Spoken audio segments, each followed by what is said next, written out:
habla de la Iglesia como sociedad jurídicamente perfecta o como ordenamiento jurídico originario, primario y autónomo.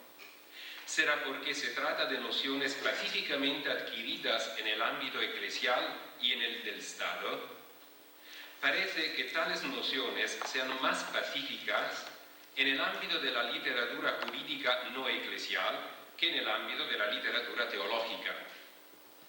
En el ámbito no eclesial parecen identificarse las dos nociones, sin embargo son distintas, aunque la segunda es una consecuencia de la primera. La Iglesia es, como intentaremos demostrar, sociedad perfecta por institución misma de Cristo, y consiguientemente es un ordenamiento jurídico originario, primario y autónomo por la sucesiva concreción histórica de sus instituciones en la determinación de su soberanía en orden a la consecución de sus propios fines. En el ámbito eclesial, algunos autores afirman que el uso de tales nociones refleja una visión eclesiológica superada del Vaticano II en la teología de la Iglesia como misterio, sacramento de salvación, pueblo de Dios, y que entonces deben caer en desuso.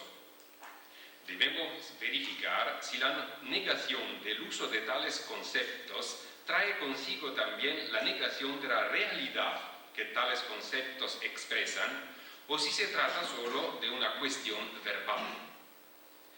Debemos verificar también cuáles consecuencias tendrían lugar si se abandonase la realidad que los conceptos en cuestión quieren expresar. Consecuencias no solo en las relaciones con el Estado, sino también respecto a la conciencia que la Iglesia tiene de sí misma. En efecto, el Concilio Vaticano II usa en general el término sociedad refiriéndose a la sociedad. En ningún lugar llama a la Iglesia sociedad jurídicamente perfecta y expresamente ni siquiera dice sociedad jurídicamente organizada, sino que habla de una sociedad constituida por organismos jerárquicos o de una sociedad jerárquicamente organizada. Habla también de conjunto social de la Iglesia o de Iglesia constituida y organizada como sociedad, y hace referencia a la Iglesia sociedad. La atribución del concepto de sociedad perfecta a la Iglesia se remonta, como es conocido, a la Escuela del Derecho Público Eclesiástico de Würzburg, que se ha desarrollado durante los siglos XVII y XVIII, pero sus raíces se refieren a mucho antes, a la doctrina de San Agustín acerca de la civitas Dei y de la civitas terrena,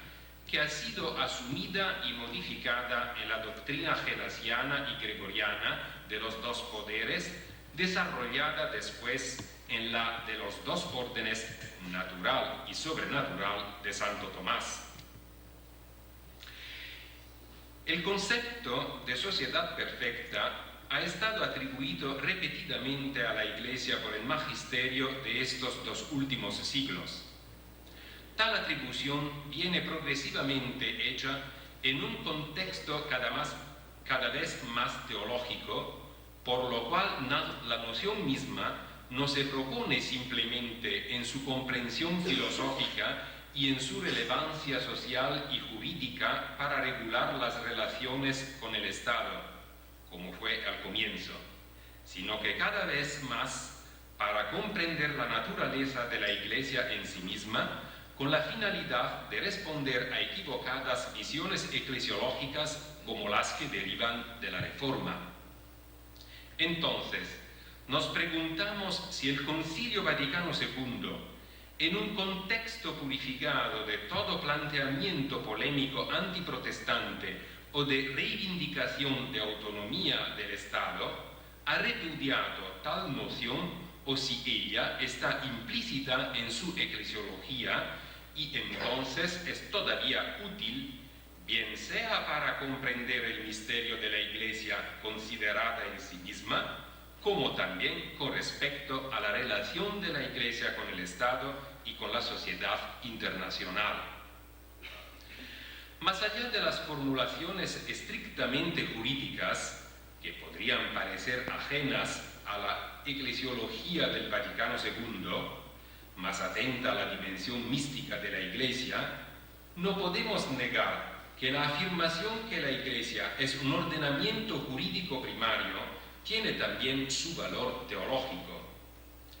La Iglesia es de institución divina no solamente en su dimensión invisible, sino también en la visible.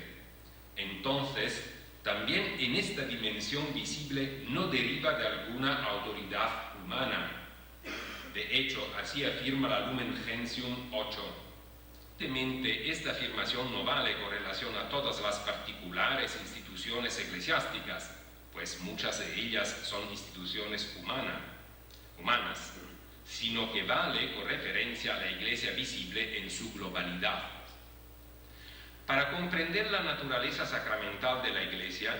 tenemos que remontarnos al fundamento propio del misterio de la misma, que es el misterio de la Trinidad, en cuanto que la Iglesia es la comunidad humana visible del amor divino. Así pues, sobre la base de la doctrina contenida en los primeros 4 párrafos de la Lumen Gentium, podemos decir que la esencia de la Iglesia de Dios en Cristo Jesús está en el hecho que es la comunidad humana visible del amor del Padre comunicado a los hombres por el Hijo en el Espíritu Santo. Por esto la Iglesia, en la complejidad de su misterio, es el instrumento eficaz que asocia a los hombres a la Trinidad, a la comunión de las personas divinas. La invitación que Dios dirige a los hombres a vivir en comunión con Él y entre ellos, los toca de lleno en su socialidad e historicidad. Dado que esta invitación se dirige a los individuos, pero siempre juntos unos a otros, la vocación de Dios es siempre una convocación. La convocación después se traduce en una congregación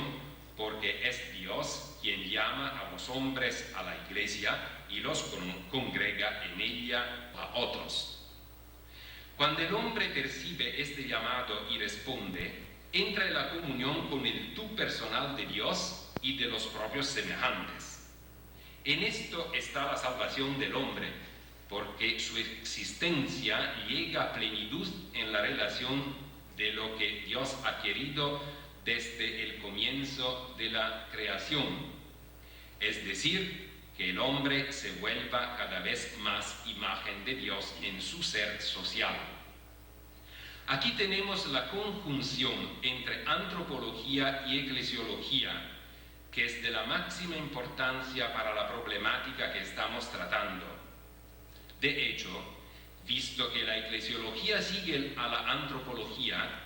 convocación y congregación se tienen que entender como el contenido propio de la Iglesia, porque ella es el diálogo de Dios con el mundo conducido a través de los hombres en todos los tiempos. Cristo es el gesto visible y perceptible por excelencia del amor de Dios.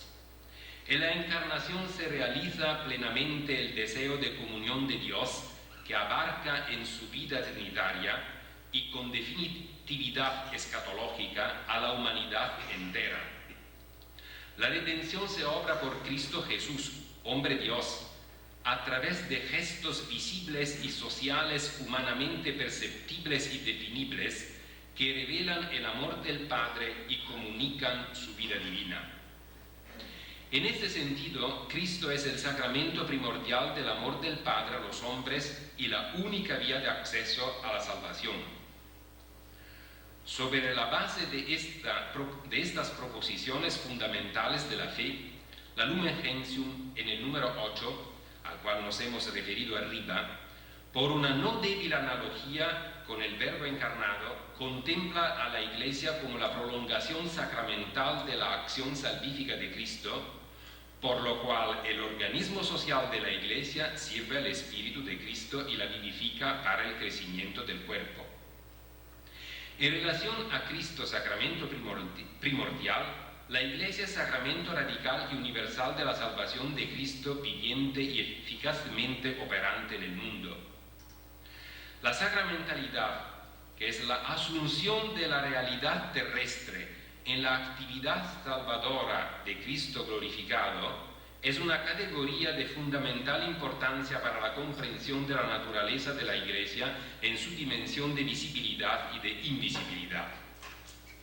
La Iglesia es apostólica porque es enviada al mundo, a los hombres, y porque se funda sobre los apóstoles. Esto significa que tiene una estructura que, derivada de la Trinidad, en Cristo realiza su propia esencia entre los hombres, a través de la transmisión de la palabra de Dios, la tradición apostólica, los sacramentos, las acciones magisteriales o de gobierno pastoral,